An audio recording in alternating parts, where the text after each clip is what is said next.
Assalamualaikum warahmatullahi wabarakatuh. Perkenalkan, nama saya Muhammad Al-Hadi Fauzan. Saya dari kelas 3B Ekonomi Syariah. Baiklah, saya akan mulai pembahasannya. Pengertian hipotesis berasal dari bahasa Yunani, hypo sementara, dan desis pernyataan. Hipotesis adalah dugaan sementara terhadap masalah penelitian yang kebenarannya harus diuji melalui analisis data.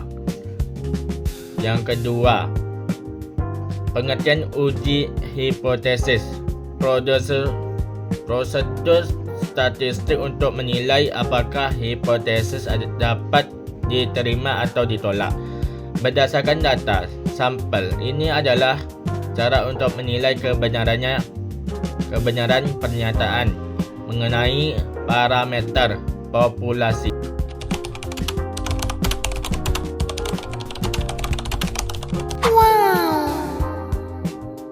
Tujuan utama uji hipotesis. Uji hipotesis memastikan bahwa dugaan penelitian didukung oleh data empiris, memberikan dasar ilmiah yang kuat untuk generalisasi hasil. Yang pertama, ada menilai kebenaran sementara, memastikan apakah pertanyaan yang diajukan peneliti didukung oleh bukti empiris yang dikumpulkan.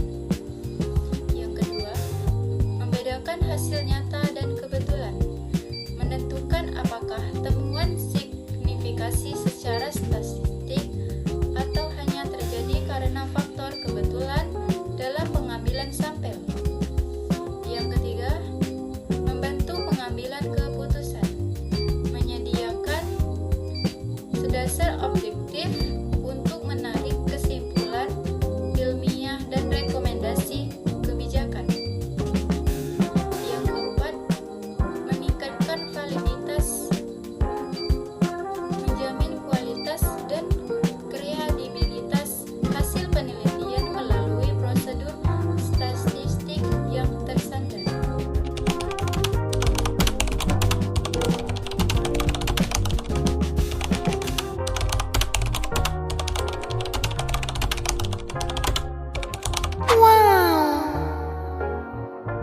Saya di sini akan menjelaskan tentang jenis-jenis hipotesis dan arah pengujiannya. Yang pertama, hipotesis utama yaitu adalah hipotesis nol atau H0. Menyatakan tidak adanya perubahan atau perbedaan, H0 dianggap benar sampai ada bukti kuat untuk menolaknya. Yang kedua adalah hipotesis alternatif atau H1. Menyatakan adanya pengaruh atau perbedaan, H0 diterima, H1 diterima jika H0 ditolak. Yang kedua, saya akan menjelaskan tentang arah pengujian. Yang pertama itu ada satu arah atau one pilot yang digunakan jika arah pengaruh sudah ditentukan, misalnya jenis, misalnya tinggi badan atau berat badan. Yang kedua itu ada dua arah atau two pilot. Digunakan jika penelitian hanya ingin mengetahui adanya perbedaan tanpa menentukan arahnya. Baiklah, yang poin kedua itu saya akan menjelaskan tentang jenis uji hipotesis yang umum digunakan.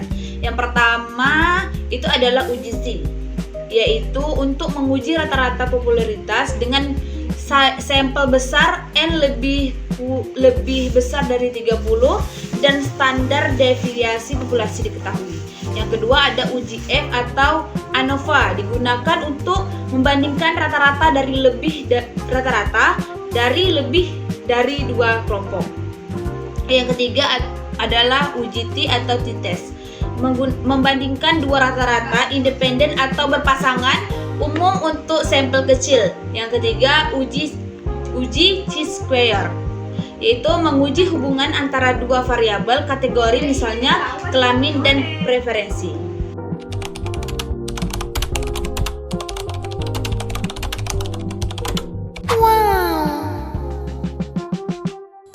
Kunci dalam uji hipotesis.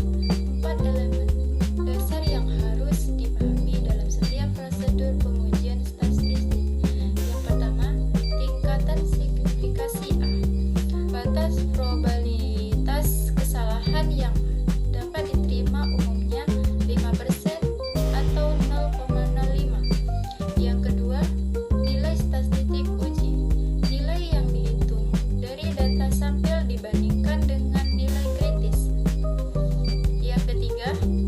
Batas daerah HO.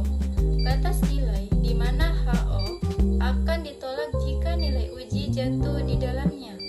Yang keempat itu keputusan dan kesimpulan memutuskan penerima atau penolakan HO dan menafsirkan hasilnya dalam konteks penelitian.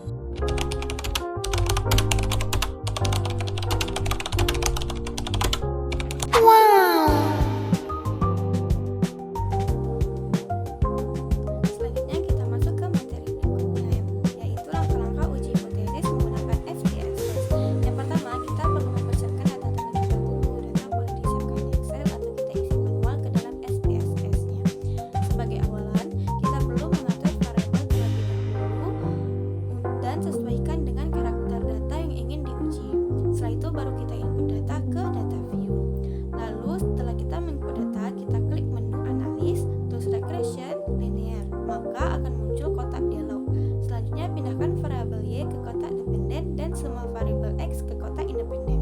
Masih di kotak dialog yang sama, klik statistik, beri centang pada estimates di kolom regression coefficients dan centang juga model fit di sampingnya. Lalu kita klik continue. Kembali lagi ke kotak dialog awal, kita klik save, lalu beri centang include tag covariance metric di bagian paling bawah, lalu continue. Kembali lagi ke kotak dialog awal, yang terakhirnya kita klik options, lalu lakukan pengisian seperti data yang ingin dia. Lalu continue, selesai. Maka kita klik OK. Setelah selesai kita klik OK, maka akan muncul hasilnya. Jadi di situ juga kita bisa langsung mendapatkan hasil untuk 3 sekaligus. Yang pertama ada koefisien determinasi dan juga model summary pada kolom adjusted R square.